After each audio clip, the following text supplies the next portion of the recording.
Hey everybody.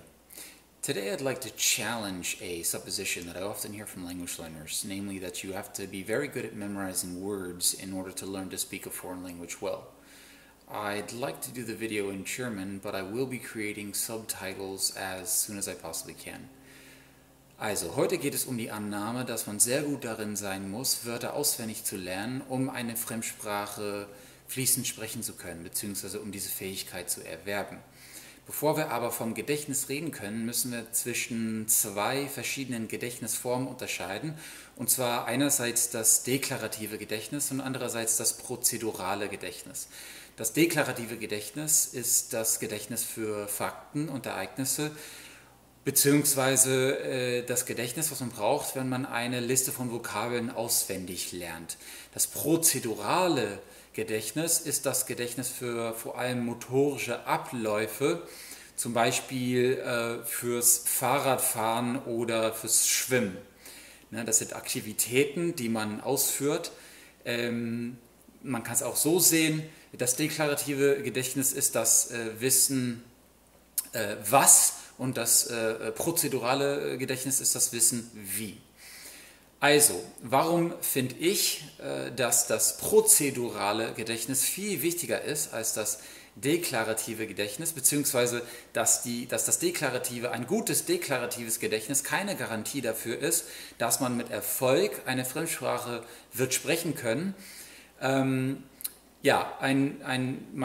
Das Beispiel, was ich anführen wollte, war ein YouTube-Video, was ich letztens gesehen habe. Das Video war auch die Inspiration für dieses Video.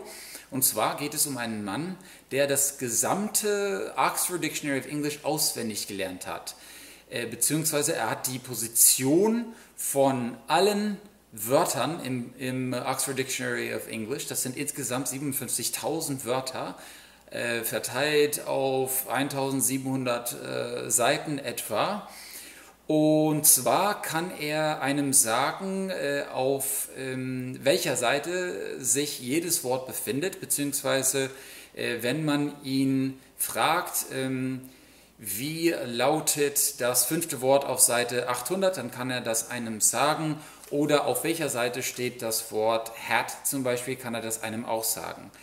Was man aber merkt, wenn man dieses Video guckt, ist, dass dieser Mann kaum Englisch kann, beziehungsweise wenn er Englisch redet, dann versteht man ihn kaum.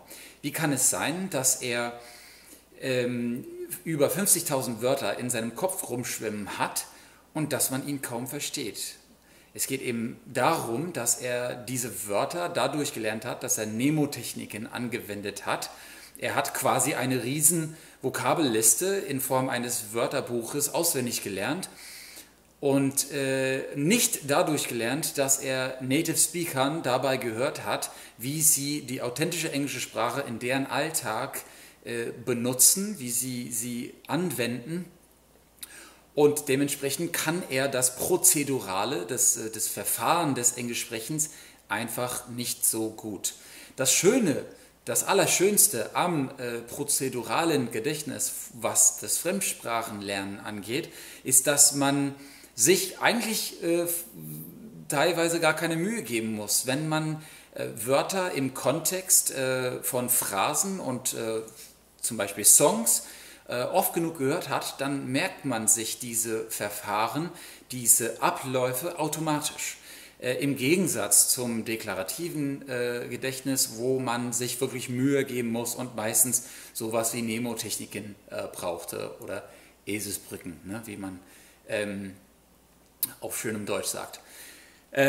Ja, ich glaube, das reicht schon. Eigentlich wollte ich gar kein so langes Video machen heute, aber mich interessieren auf jeden Fall eure Kommentare, eure Gedanken, was dieses Thema angeht. Und ja, tut mir leid, wenn ich zu schnell gesprochen habe. Ich wollte, wie gesagt, kein so langes Video machen, aber naja, ich wünsche euch auf jeden Fall viel Spaß beim Fremdsprachenlernen und ein schönes Wochenende und hoffentlich sehen wir uns demnächst. Have a good one, take care, ciao.